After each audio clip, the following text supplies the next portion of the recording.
This is Payal Tiwari. Welcome to my channel. आज इस video में हम लोग हमारा जो 5th चैप्टर है ideas that have helped mankind, जिसके राइटर हैं बर्ट्रैंड रसेल, उसका ऑब्जेक्टिव क्वेश्चंस करने वाले हैं। चैप्टर हम पढ़ चुके हैं। जिन्होंने वीडियो को नहीं देखा है, जो चैप्टर का वीडियो है, अगर उसे आप लोगों ने नहीं देखा है तो डिस्क्रिप्शन में आपको लिंक मिलेगा, जाकर वीडियो देख लीजिए। तो चलिए आज का वीडियो स्टार्ट करते हैं। तो हमारा क्वेश्चन नंबर 1 है, who has written ideas that have helped mankind, यानी इस चैप्टर को किसने लिखा है। ऑप्शन है महात्मा गांधी, जाकिर हुसैन, बर्ट्रैंड रसेल या नन, यानी इनमें से कोई नहीं। सब जानते हैं करेक्ट ऑप्शन क्या हो जाएगा, सी, बर्ट्रैंड रसेल। चलते हैं नेक्स्ट पे।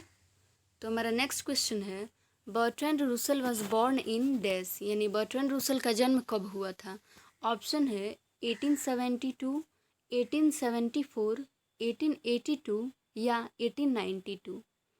तो जब भी वीडियो देखिए या जब भी रिवाइज़ कीजिए वीडियो को तो ध्यान से देखिए, ताकि इसमें तो बहुत कम ही ऐसा सन होता है, लेकिन आप लोग को वो याद हो जाए एक ही बार में। तो देखिए इसका करेक्ट ऑप्शन क्या हो जाएगा, ए, यानी बर्ट्रैंड रसेल का जो जन्म है वो 1872 में हुआ था। चलते हैं नेक्स्ट क्वेश्चन पे। नेक्स्ट क्वेश्चन है, बर्ट्रैंड रसेल डाइड इन, यानी बर्ट्रैंड रसेल की मृत्यु कब हुई थी। ऑप्शन है 1970, 1870, 1880 और 1790। तो हमारा करेक्ट ऑप्शन है ए, यानी 1970 में बर्ट्रैंड रसेल मर गए थे। Next question, Bertrand Russell was a britisher philosopher and dash, यानी बर्ट्रैंड रसेल जो हैं वो एक ब्रिटिश दार्शनिक थे एंड डैश, और क्या थे। तो देखिए ऑप्शन ध्यान से देखिए, और हिस्टोरियन यानी एक इतिहासकार थे, और मैथमेटिशियन यानी एक गणितज्ञ थे, पैसिफिस्ट यानी शांतिवादी थे, या ऑल ऑफ दीज। तो चैप्टर जब हम लोग पढ़ रहे थे तो हम लोग देखे थे कि ये जो जितने सारे ऑप्शंस में हैं ABC, ये तीनों थे बर्ट्रैंड रसेल, यानी वो हिस्टोरियन भी थे, मैथमेटिशियन भी थे, पैसिफिस्ट भी थे। तो हमारा करेक्ट ऑप्शन हो जाएगा डी, यानी ऑल ऑफ दी, यानी ये सारे जो गुण हैं वो बर्ट्रैंड रसेल में थे। चलते हैं नेक्स्ट क्वेश्चन पे।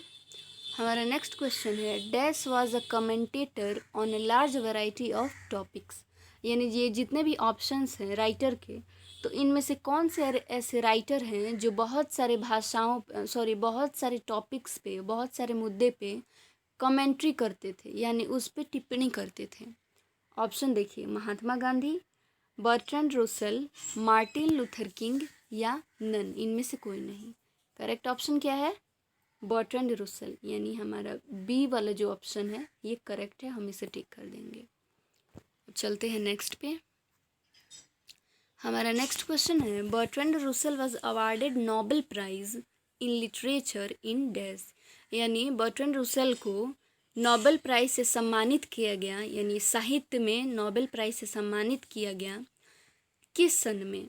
तो हमारा ऑप्शन है 1850, 1890, 1950 या 1750। तो हम चैप्टर को अच्छी तरह से पढ़े हैं, तो क्या है कि हमारा करेक्ट ऑप्शन हो जाएगा सी, यानी 1950 में बर्ट्रैंड रसेल को नोबेल प्राइज़ दिया गया। चलिए नेक्स्ट क्वेश्चन पे। Russell's voice carried great dash, यानी जो बर्ट्रैंड रसेल की जो आवाज़ थी वो क्या कैरी करती थी। तो देखिए ऑप्शन है human authority, moral authority, political authority या नन। हमारा करेक्ट ऑप्शन क्या हो जाएगा, बी, यानी रसेल्स की जो बर्ट्रैंड रसेल की जो आवाज़ है वो जो नैतिक हमारा जो अधिकार है उसे बढ़ाती थी, यानी हमारे सामने उसे क्या करती थी, एक्सप्रेस करती, दिखाती थी कि ये हमारा नैतिक अधिकार है, आवाज़ उठाती थी। चलते हैं नेक्स्ट पे। रसेल्स राइटिंग एम्फसाइज डैश, यानी बर्ट्रैंड रसेल्स की जो लेख हैं, उनके जो लेख हैं वो किस चीज़ पे जोर देते हैं। ऑप्शन देखिए, रीज़न, कारण पे, बी है लिबर्टी पे यानी आज़ादी पे, सी है A and B यानी दोनों, रीज़न लिबर्टी दोनों पे एम्फसाइज करती है, डी है नन। तो देखिए, सबसे पहले ऑप्शन हमें ध्यान से पढ़ना चाहिए पूरा, उसके बाद टिक करना चाहिए, क्योंकि अगर आप सिर्फ ए वाला ऑप्शन पढ़े होते और लगा होता कि ये सही है, बस टिक कर देते, लेकिन नहीं। करेक्ट ऑप्शन हो जाएगा सी, यानी रसल्स की जो राइटिंग है वो रीज़न पे भी जोर देती है, लिबर्टी पे भी जोर देती है। चलते हैं नेक्स्ट क्वेश्चन पे। Roads to freedom is written by dash. तो देखिए, जब हम किसी भी चैप्टर के जो राइटर हैं उनका जो इंट्रोडक्शन पढ़ते हैं, तो उसमें जो उनके राइटिंग्स कुछ दिया होता है, हाईलाइट किया होता है डार्क ब्लैक कलर से, कि ये जो हैं उनके इम्पॉर्टेंट वर्क्स हैं, तो उन्हें भी हमें याद कर लेना चाहिए, क्योंकि क्वेश्चन में इस टाइप का भी ऑब्जेक्टिव पूछ सकता है। तो देखिए, वही जब बर्ट्रैंड रसल का जो इंट्रोडक्शन है उसमें दिया गया है कि उनके जो इम्पोर्टेंट वर्क्स हैं, उसमें इस चैप्टर का नाम दिया गया है इस टॉपिक का, रोड्स टू फ्रीडम। ये इनका एक लेख है। तो करेक्ट ऑप्शन हम क्या दे देंगे, Bertrand Russell roads to freedom लिखे हैं। चलिए नेक्स्ट पे, ideas that have help dash.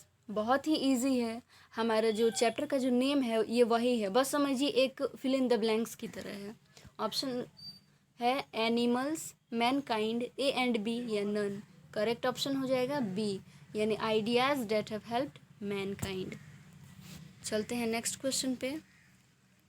Robins are the national bird of dash, यानी रॉबिन जो चिड़िया है वो किस देश की राष्ट्रीय पक्षी है। ऑप्शन है अमेरिका, अफ्रीका, इंग्लैंड या नन। करेक्ट ऑप्शन क्या हो जाएगा, सी, यानी रॉबिन्स इंग्लैंड की नेशनल बर्ड है। चलते हैं नेक्स्ट पे।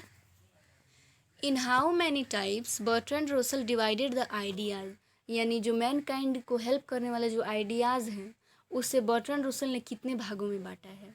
ऑप्शन है 1, 3, 2 या 4। करेक्ट ऑप्शन क्या हो जाएगा, सी, यानी 2 भागों में बांटा है। चलते हैं नेक्स्ट पे। Bertrand Russell belongs to dash, यानी बर्ट्रैंड रसल किससे संबंधित हैं। ऑप्शन है अमेरिका, यानी क्या वो अमेरिका से संबंधित है, यानी क्या वो अमेरिकन है, या अफ्रीका, या वो अफ्रीका से संबंधित है, या इंग्लैंड, या इनमें से कोई नहीं। करेक्ट ऑप्शन हो जाएगा सी, क्योंकि वो उनका जो लेख है, ये जो चैप्टर है, उसमें वो इंग्लैंड की बात कर रहे हैं। जाहिर है कि उनका जो संबंध है वो इंग्लैंड से है। चलते हैं नेक्स्ट पे। In the year 1946 to 47 a great percentage of birds and human died because of death, यानी ये जो साल है 1946 से लेके 47, उसमें एक महान प्रतिशत में, एक बहुत ही बड़े प्रतिशत में चिड़िया और मानव की मृत्यु हो गई है, वो मर गए हैं। किसकी वजह से, बिकॉज ऑफ वाट, मतलब किस चीज़ की वजह से वो बहुत बड़ी संख्या में मर गए हैं। ऑप्शन अर्थक्वेक, वोल्केनो, हंगर या थर्स्ट। करेक्ट ऑप्शन हो जाएगा सी, यानी हंगर, यानी भूख की वजह से वो मरे। चलते हैं नेक्स्ट क्वेश्चन पे। The taming of domestic animals made life dash, यानी पालतू जानवरों को पालने की जो प्रथा थी उसने जीवन को कैसा बना दिया। ऑप्शन है प्लीजेंटर, यानी पहले से और सुहावना बना दिया, हार्मफुल, यानी खतरनाक, फियरफुल, यानी डरावना बना दिया, और नन, इनमें से कोई नहीं।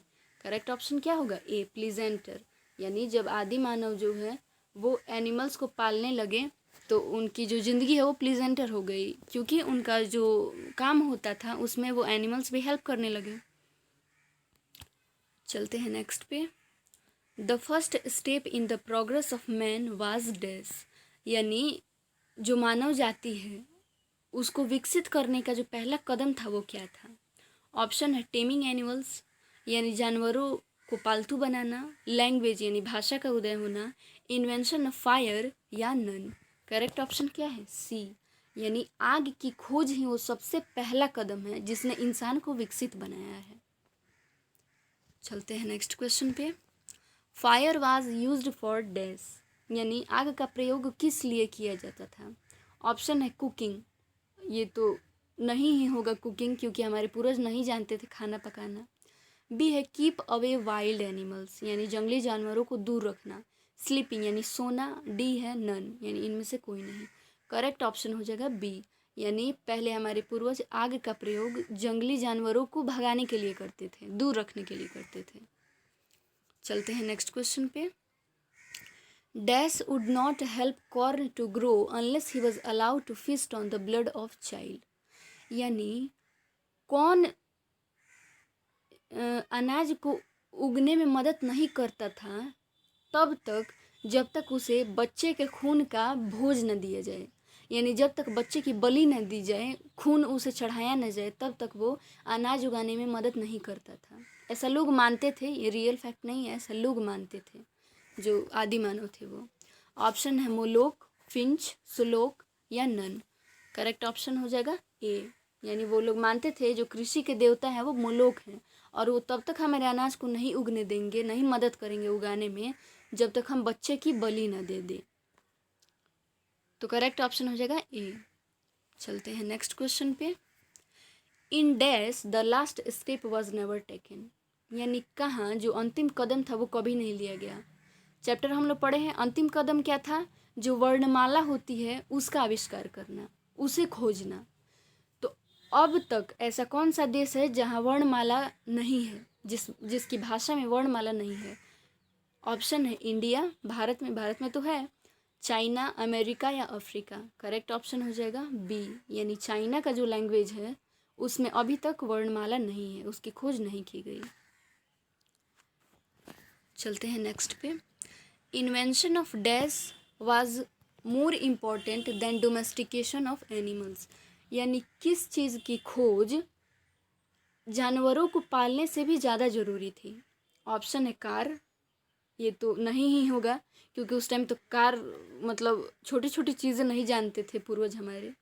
उसका फायर नहीं, कुकिंग या एग्रीकल्चर। करेक्ट ऑप्शन हमारा क्या होगा? एग्रीकल्चर, यानी खेती की खोज करना जानवरों को पालने से ज़्यादा ज़रूरी काम था। चलते हैं नेक्स्ट क्वेश्चन पे। Animals gate pleasure from dash. यानी जानवरों को किस चीज़ से खुशी मिलती है? ऑप्शन है पोएट्री, म्यूज़िक, फुटबॉल या none of these. Correct option क्या होगा? D, none of these. यानी एनिमल्स को तो इन चीज़ों से कोई खुशी नहीं मिलती। कोई गेम खिला दीजिए, म्यूज़िक सुना दीजिए, पोइट्री सुनाइए, तो करेक्ट ऑप्शन क्या हो जाएगा? D, none of these. चलते हैं नेक्स्ट पे। नेक्स्ट क्वेश्चन है human body suffer more due to their dash. यानी मानव का जो शरीर है वो ज़्यादा पीड़ित होता है किसकी वजह से? ऑप्शन है बॉडी, शरीर की वजह से, बी है इंटेलिजेंस यानी उसकी बुद्धि की वजह से, सी है हार्ट, उसके हृदय की वजह से, या नन, इनमें से कोई नहीं। करेक्ट ऑप्शन हो जाएगा हमारा बी, यानी उसके इंटेलिजेंस की वजह से।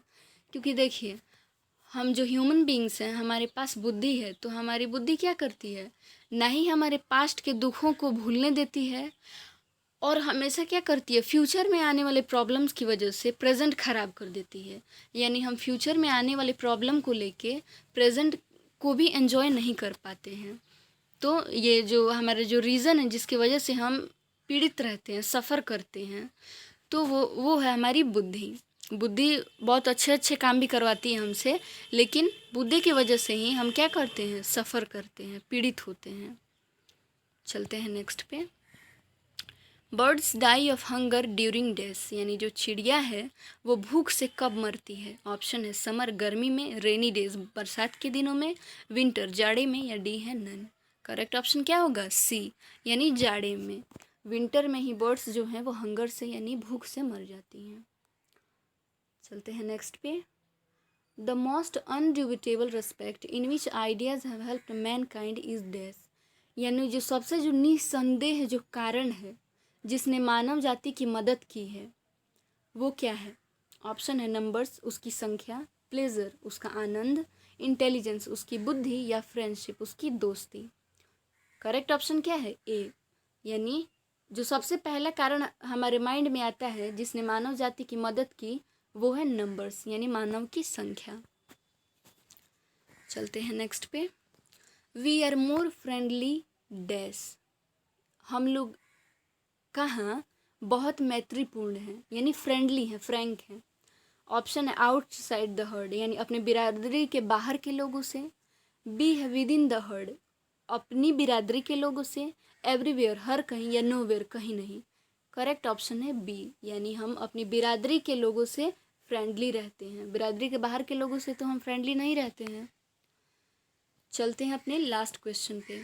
तो हमारा लास्ट क्वेश्चन है, we are able to get variety of enjoyment due to dash, यानी हम लोग बहुत सारे प्रकार के जो इन्जॉयमेंट्स हैं वो हम क्यों कर पाते हैं, वो क्या कारण है, वो कौन सा कारण है जिसकी वजह से हमारे जो एन्जॉयमेंट का बहुत सारा कारण हमें मिल जाता है। ऑप्शन है आवर फिजिकल स्ट्रेंथ, हमारी शारीरिक ताकत, आवर इंटेलिजेंस, हमारी बुद्धि, आवर वेल्थ, हमारा धन, या नन, इनमें से कोई नहीं। करेक्ट ऑप्शन होगा बी, यानी आवर इंटेलिजेंस, क्योंकि वो हमारी बुद्धि ही है। अगर हमारे पास, सोचिए हमारे पास बुद्धि नहीं होती, ना हम म्यूज़िक को समझ पाते, और जब समझते ही नहीं तो एन्जॉय कैसे करते। जानवर के पास इंटेलिजेंस नहीं है, इसलिए वो इन सब चीज़ों को एन्जॉय नहीं कर सकता है, बट हमारे पास इंटेलिजेंस है तो हम खेल सकते हैं, खेल खेल के इंजॉय कर सकते हैं खुद को, मूवी देख सकते हैं, म्यूज़िक सुन सकते हैं, फुटबॉल खेल सकते हैं, यानी हमारे पास बहुत सारे चॉइसेस हैं एंजॉय करने के। तो इसीलिए हमारा जो इंटेलिजेंस है वो हमें क्या करता है, ये अधिकार दिया है, हमारे इंटेलिजेंस ने हमें ये अधिकार दिया है कि हम बहुत सारे तरीक़ों से एंजॉय कर सकें। आई होप कि जितने भी क्वेश्चंस हैं आपको समझ में आए होंगे। So thanks everyone for watching this video.